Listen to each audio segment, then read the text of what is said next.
अस्सलाम वालेकुम। मैं हूँ शुमाइला कैसर, मैं एक ब्यूटी कंसल्टेंट हूँ। मैं आज आपके पास टॉपिक लेके आई हूँ हेयर के मतलब। लोग बहुत परेशान हैं, हेयर प्रॉब्लम बहुत बढ़ गई हैं। कुछ को हेयर फॉल का मसला है, कुछ को डैंड्रफ का है, कोई थिन हेयर है, कोई शैम्पू चूज़ करने में बहुत मसला होता है लोगों को कि उन्हें यही नहीं पता कि उनकी स्कैल्प टाइप क्या है, उन्हें कौन सा शैम्पू यूज़ करना चाहिए, कौन सा नहीं। तो आज मैं आपको थोड़ा डिटेल से सारा बताऊंगी कि क्या रीज़न्स होती हैं इन चीज़ों की और हमें क्या करना है, क्या नहीं करना, क्या चीज़ें देख के हमें शैम्पू चूज़ करना है।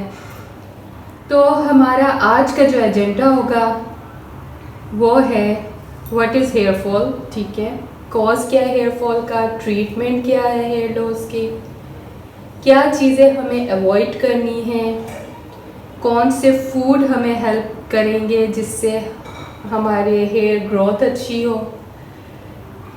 फिर हम डिफ्रेंशिएट करेंगे ऑरिफ्लेम के शैम्पू दूसरे शैम्पू से।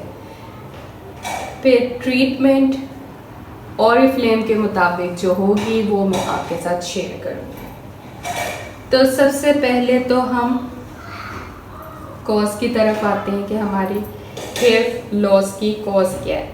अब इसकी कॉज सिर्फ ये नहीं हो सकती कि जी आपका शैम्पू ख़राब है, शैम्पू सूट नहीं कर। हाँ, ये कॉज हो सकती है, मैं ये नहीं कह रही कि ये ज़रूरी नहीं है, ये भी हो सकती है, लेकिन उसके साथ साथ आपकी हेल्थ बहुत इशू करती है। आपको हार्मोन चेंजेस हो सकते हैं, यानी प्रेगनेंसी, चाइल्ड बर्थ और हार्मोन्स डिस्टर्ब हों, कोई आप हाई बीपी, डिप्रेशन या हार्ट डिजीज़ के पेशेंट हो, या कैंसर, रिंगवॉर्म, टाइफाइड, बहुत सी ऐसी बीमारियां हैं जिनकी वजह से हेयर फॉल, हेयर लॉस बढ़ जाता है। अब आपने फाइंड आउट ये करना है आपने अपने मतलब के आपका हेयर लॉस किस वजह से हो रहा है। फिर अक्सर होता है कि कोई फैमिली में सडन डेथ हो गई, या कोई एक्सट्रीम वेट लॉस आपने की है, या हाई फीवर आपका रहा है, या हाई बीपी रहा है, उसकी वजह से भी ये अफेक्ट कर सकता है कि आपको हेयर लॉस शुरू हो जाए। फिर diet issue is main reason of hair fall. Diet issue क्या मतलब, आपकी कोई पुअर डाइट है, आप मल्टीविटामिन्स नहीं लेते, आप आयरन, जिंक, प्रोटीन नहीं लेते, उसकी कमी की वजह से आपको हेयर फॉल हो सकता है। अब आपने फाइंड आउट करनी है कि आपका क्या मसला है, आपका इनमें से कोई मसला है या शैम्पू ही आपका रीज़न है, ठीक है। अब ट्रीटमेंट इसकी क्या होती है, मेडिकेशन ज़रूरी है, ठीक है। तो कोई ज़ाहिर मेडिकल इशू है, उसकी आप मेडिसिन ले, आपकी जो चीज़ें कंट्रोल में रहेंगी तो ऑटोमेटिकली आप देखेंगे कि हेयर फॉल भी कम होगा, आपके हेयर की ग्रोथ भी बेटर होगी, आपका जो थिन हेयर का मसला है वो भी इम्प्रूव होगा। अच्छा, कुछ लोग चले जाते हैं ये ट्रांसप्लांट की तरफ और अदर सर्जरीज की तरफ। वो उन लोगों के साथ होते हैं जिनका एक्सट्रीम केसेस होंगे, बाल ही नहीं है, तो वो फिर क्या करें, उनके लिए यही ट्रीटमेंट रह जाती है। अब क्या ऐसी चीज़ें हैं कि हम हेयर लॉस को रोक सकें। अब हमने क्या चीज़ें करनी है और क्या नहीं करनी। अच्छा, अब हम बात करते हैं हमने क्या करना है। डेली वॉश करना है, माइल्ड शैम्पू यूज़ करना है, स्कैल्प को अच्छे से मसाज करना है लेकिन हल्के हाथों से, ऑयलिंग करनी है हमने twice a week, balance diet रखनी है और लूज़ हेयर बांधने, मतलब जो हम बहुत ज़्यादा टाइट हेयर कर लेते हैं ना, वो भी गलत होता है। अब हमने क्या चीज़ नहीं करनी, हमने टाई हेयर नहीं करने, हमने पुल और ट्विस्ट हेयर को नहीं करना, अपने हेयर पे प्रेशर नहीं डालना, ब्लो ड्रायर ज़्यादा यूज़ नहीं करना, स्ट्रेटनर यूज़ नहीं करना, perms, cut down, colouring, harsh chemical shampoo, bleaching, heated, इन चीज़ों से आपने बालों को प्रोटेक्ट रखना है। अब बात वहीं आ जाती है कि ड्राई भी आजकल बहुत ज़रूरी है और स्ट्रेटनर भी ज़रूरी है, लोगों ने डाई भी करवाने हैं। अब उन चीज़ों से बचने के लिए भी आपको पता है मुख्तलिफ़ चीज़ें हैं कि अगर आपने स्ट्रेटनिंग करनी है, ज़रूरी आपने ब्लो ड्राई यूज़ करना है, मतलब हीट आपने बालों को देनी है, तो उसके लिए बेटर है कि आप हीट प्रोटेक्शन स्प्रे यूज़ करें ताकि आपके बाल हीट से प्रोटेक्ट हो। अच्छा जी, अब हमें फूड की तरफ आते हैं कि हमें फूड कौन से यूज़ करने चाहिए जिससे हमारी ये कमियां दूर हों और हमारी हेयर फॉल बेहतर हो। हमें अंडों का इस्तेमाल करना चाहिए, ठीक है, berries, sweet potato, avocado, nuts, seeds, sea food, beans, meat, sweet pepper, ये सारी चीज़ें हमारे जो है विटामिन्स इसमें बहुत ज़्यादा होते हैं। विटामिन्स ए, बी, सी, डी, ई सारे होते हैं, जिंक होता है, प्रोटीन होते हैं, बायोटीन होते हैं, एसेंशियल फैटी एसिड होते हैं। तो ये सारी चीज़ें जो है ना हमारे लिए बहुत ज़रूरी हैं। अगर आप ये फूड इस तरीके से नहीं ले सकते तो फिर आपको मल्टीविटामिन्स टैबलेट्स यूज़ करनी पड़ेंगी जिससे आप अपने मतलब लेवल रख सकें अपनी चीज़ों को, क्योंकि आपके ज़रा सा भी कोई मसला होगा तो वो आपके बालों पे असर करेगी। सबसे ज़्यादा जो असर करती है ना वो स्किन पे, बालों पे, नेल्स पे, इन चीज़ों का सबसे ज़्यादा असर होता है। अब आप देखते हैं कि जब आपकी कैल्शियम की कमी होती है आपके नेल्स क्रैक होना शुरू हो जाते हैं। वो क्या वजह है? कैल्शियम की कमी आ जाती है, विटामिन D3 की कमी होती है, उससे भी आपके हेयर फॉल बढ़ता है, आपके ये नेल्स में क्रैक्स आता है, आपकी स्किन पे बहुत इफ़ेक्ट होता है। तो ये सारी चीज़ें आपको थोड़ा अपने ऊपर टाइम लगाना पड़ेगा, थोड़ा देखना पड़ेगा कि आखिर आपको क्या ऐसी रीज़न है जिसकी वजह से आप ये चीज़ें जिससे सफ़र करें। अब हम आ जाते हैं इस बात पे कि ऑरिफ्लेम के शैम्पू क्यों अच्छे हैं दूसरे शैम्पू से। अब यहाँ पर आप चेक कर रहे होंगे कि मैंने बहुत सी वैरायटी शैम्पूज़ की रखी है। ये सारे मेरे पर्सनल यूज़ के हैं, मतलब मैंने ये यूज़ किए हैं सारे, पल्मोनल का, स्वेव का, फिर ये ऑरिफ्लेम का हमारा लव एंड नेचर का है, पेंटीन शैम्पू, ये ब्यूटेनिकल शैम्पू है, ये भी ऑरिफ्लेम का है, लॉरियल का, कुछ मैंने ट्रेसमे के, मतलब मेरा ख्याल है कि कोई ऐसा शैम्पू नहीं है जो मैंने यूज़ नहीं किया। लेकिन मैं आपको क्लियर बताऊं, जब से मैं ऑरिफ्लेम के शैम्पू पे आई हूँ मैंने दूसरा कोई शैम्पू यूज़ नहीं किया। ये मेरे पहले के सारे रखे हुए, अब तो वो ज़ाहिर है जो ख़त्म हो चुके हैं वो मेरे पास नहीं है, लेकिन आप चेक कर सकते हैं ये ऑरिफ्लेम के ख़त्म हुए हुए भी मैंने रखे हुए कि ये मैं यूज़ करती रही। अच्छा जी, अब हम डिफ्रेंशिएट कैसे कर सकते हैं। अब मैं आपको बताऊं कि ऑरिफ्लेम के शैम्पू सिक्योर क्यों है। एक तो इन शैम्पू में सल्फेट फ्री है, ये सल्फेट नहीं यूज़ किया गया। अब हमें कैसे पता चलेगा कि सल्फेट है कि नहीं है। एक तो आप जब शैम्पू लें आप या इंग्रेडिएंट्स में चेक करें कि क्या इसमें सल्फेट है, तो आपको पता चलेगा इसमें सल्फेट होता है। ये मैंने सारे शैम्पू चेक किए हैं, सब में सल्फेट पाया जाता है। अब सल्फेट क्या चीज़ है? ये जो हमारे डिटर्जेंट होते हैं ना जो फोम क्रिएट करते हैं, ये वो होता है। ये जब शैम्पूज़ में डालते हैं तो ये आपको फॉर्म तो बहुत अच्छा देता है कि झाग बनाता है, तो आपको बड़ी तसल्ली होती है कि झाग बन रहे हैं तो ये शैम्पू बहुत अच्छा और हमारे बाल बहुत अच्छे से वॉश हो रहे हैं। लेकिन हमें ये नहीं पता होता कि इससे हमारे बाल डैमेज कितने होते हैं। तो जब भी आप शैम्पू लें मैं आपको नहीं कहती कि आप ऑरिफ्लेम के ही लें, लेकिन जब भी आप शैम्पू लें आप चेक करें क्या उसके इंग्रेडिएंट्स में सल्फेट शामिल है। अगर नहीं होगा तो मोस्टली वो लिखा हुआ होता है कि ये सल्फेट फ्री है, ठीक है।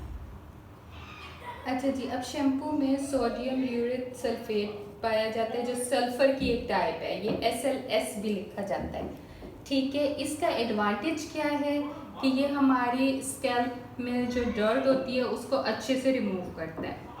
लेकिन इसका डिसएडवांटेज क्या है कि ये हमारे जो बालों का नेचुरल ऑयल है उसको ख़त्म कर देता है और हमारे बालों को ड्राई और फ्रीजी बना देता है। तो इसलिए जो है जब हम ये ऑरिफ्लेम के शैम्पू यूज़ करते हैं तो इसमें हमारा SLS यूज़ किया गया है, लेकिन बहुत लो क्वांटिटी में। तो ये हार्मफुल हमारे हेयर्स के लिए नहीं है और ये हमारे बालों के नेचुरल ऑयल पे भी इफ़ेक्ट नहीं करता। लेकिन इनके शैम्पू के साथ आपका कंडीशनर मस्ट होता है, क्योंकि अगर आप कंडीशनर नहीं करेंगे तो आपको थोड़े ड्राई बाल फील होंगे। उसकी वजह यही है कि इसमें सल्फेट नहीं होता। जिस शैम्पू में सल्फेट होता है उसमें इतने फ्रीजी और ड्राई बाल नहीं होते। अब आप चेक करें कि लिथियम जो होता है वो क्या करता है। लिथियम हमारे बालों में शाइन लाता है, हमारे बालों को सॉफ्ट करता है। हमारे जो ये हैं शैम्पू ऑरिफ्लेम के, इसमें लिथियम नहीं है। इसका डिसएडवांटेज क्या है कि ये इतना हार्मफुल केमिकल होता है कि इससे आपके बाल जल्दी वाइट होना शुरू हो जाते हैं। और ये हमारे सिर्फ बालों पे नहीं, आइज़ और स्किन पे भी इफ़ेक्ट करता है। तो ये चीज़ें हमें चेक करनी होती हैं और ये चेक करके शैम्पू वो आप लें तो ज़्यादा बेटर होता है।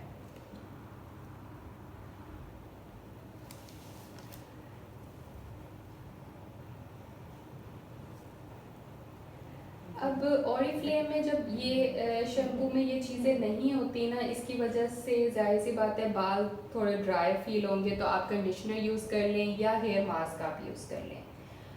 क्योंकि ऑरिफ्लेम के आप जितनी भी रेंज है लव एंड नेचर की है, ये भी सिलिकॉन फ्री है, बायोडिग्रेडेबल फार्मूला इसमें है, पैराबेन फ्री है। सिलिकॉन फ्री का क्या मतलब है? सिलिकॉन फ्री जो है ये शाइन देता है और वॉल्यूम देता है हमारे बालों को, और ये डैमेज हेयर को बेहतर बनाता है, मतलब डैमेज नहीं करता बालों को।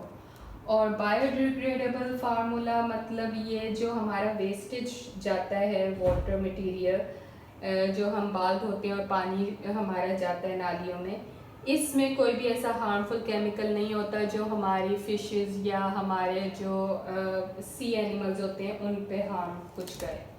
और ये पैराबेन फ्री होता है, मतलब इसमें प्रिजर्व करने वाला लॉन्ग लास्टिंग नहीं होता है। ये 2 इयर्स के लिए सिर्फ होता है, उसके बाद इसकी एक्सपायर हो जाती है, ठीक है। फिर इसमें मिल्क एंड हनी है हमारे ऑरिफ्लेम की रेंज में, और इसका एडवांस जो है हमारा वो ऑरिफ्लेम हेयर एक्स है।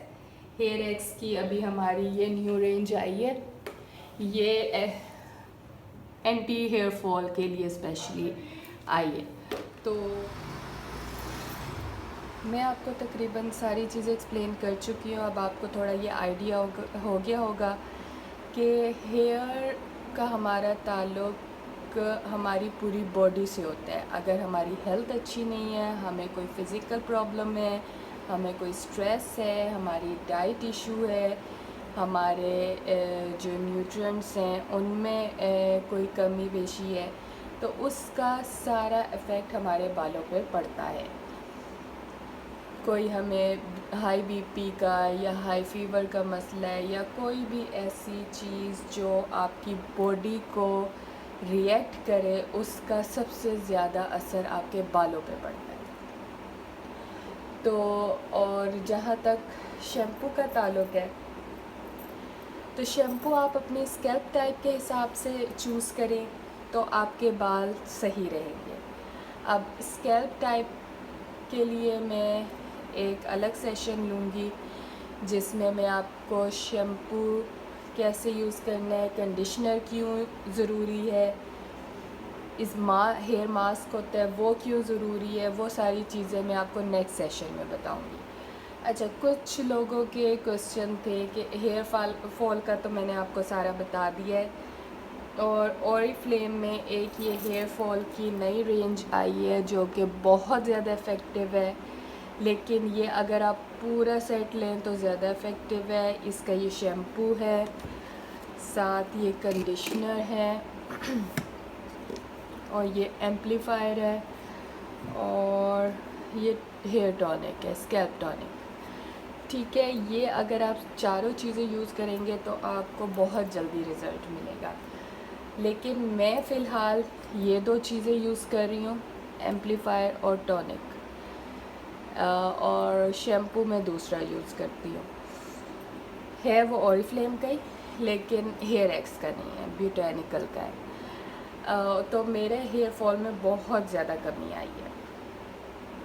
और जहाँ तक डैंड्रफ का ताल्लुक़ है, उसके लिए देखिए 2-3 चीज़ें होती है कि ऑयलिंग बहुत ज़रूरी है बालों के लिए। अब ऑलिव ऑयल जो है उससे डैंड्रफ ख़त्म होती है, लेकिन वो गर्मियों में यूज़ नहीं किया जाता। उसके अलावा और कौन सा, एक तारे मीरा का तेल कहलाता है, वो भी बहुत इफ़ेक्टिव है डैंड्रफ के लिए, लेकिन वो भी इतनी इचिंग करता है कि वो आप हर कोई यूज़ नहीं कर सकता। ठीक है, इसमें मैं एक्चुअली ओरिफ्लेम की चीज़ें इसलिए रेफ़र कर रही हूँ, इसमें हार्मफुल केमिकल्स बहुत कम है। मैंने इसकी पूरी स्टडी की है। बेशक आप इसका उठा के इसकी वेबसाइट खोलें, इनकी इंग्रेडिएंट्स चेक करें, डिस्क्रिप्शन चेक करें, आपको आइडिया होगा इसमें क्या चीज़ें डली हुई हैं और आपके लिए कितनी सेफली हैं ये चीज़ें। और आपको मैंने बताया है कि क्या क्या केमिकल्स बहुत हार्मफुल होते हैं। आप अपने शैम्पू में उठा के देखें कि वो केमिकल्स हैं, अगर हैं तो आप प्लीज़ अपने शैम्पू वगैरह चेंज करें। ये आपके बालों को डैमेज कर देंगे, ये बहुत ज़्यादा आपके बाल ख़त्म हो जाएंगे। अच्छा, ये एक ओरिफ्लेम का ऑयल है, आलमंड ऑयल, ये भी बहुत अच्छा इफ़ेक्टिव है डैंड्रफ के लिए। और इनका एक मैं आपको पिक्चर शेयर कर देती हूँ भी, और साथ उसका हॉट ऑयल के नाम से है ओरिफ्लेम का ही, वो बहुत ज़्यादा इफ़ेक्टिव है। उसमें हेयर फॉल का भी है सल्यूशन, आपके जो बालचर से गिर जाते हैं उसका सल्यूशन भी है, वो रीग्रोथ भी करता है और वो डैंड्रफ को भी कंट्रोल करता है। वो आप एक दफ़ा यूज़ करके देखें, आप फिर उसको नहीं छोड़ेंगे, मतलब वो इतना इफ़ेक्टिव है। और मेरे चैनल में आप चेक कर सकते हैं, हॉट ऑयल की पूरी वीडियो बनी हुई है कि उसके यूजेस क्या हैं, उसका क्या क्या बेनिफिट्स हैं, वो आप देख सकते हैं। अब नेक्स्ट सेशन में नेक्स्ट वीक इंशाल्लाह डिलीवर करूँगी, उसमें आपको मैं कंडीशनर और मास्क के बारे में बताऊँगी कि ये हमारे बालों के लिए क्यों ज़रूरी है। तो अब तक के लिए थैंक यू सो मच, और कोई भी क्वेश्चन हो आप कमेंट सेक्शन में कमेंट करके पूछ सकते हैं, और मेरा नंबर भी यहाँ गिवन है, आप मुझे व्हाट्सएप पे मैसेज करके पूछ सकते हैं। कोई आपको रिकमेंडेशन चाहिए शैम्पू के मतलब या कोई भी हेयर से रिलेटेड चीज़ों के लिए, तो वो भी आप मुझे कमेंट कर सकते हैं, मैं आपको गाइड कर दूँगी। और मेरा नंबर भी मेंशन है, आप बेशक मुझे व्हाट्सएप पे कांटेक्ट कर लें। Thank you so much, have a nice day.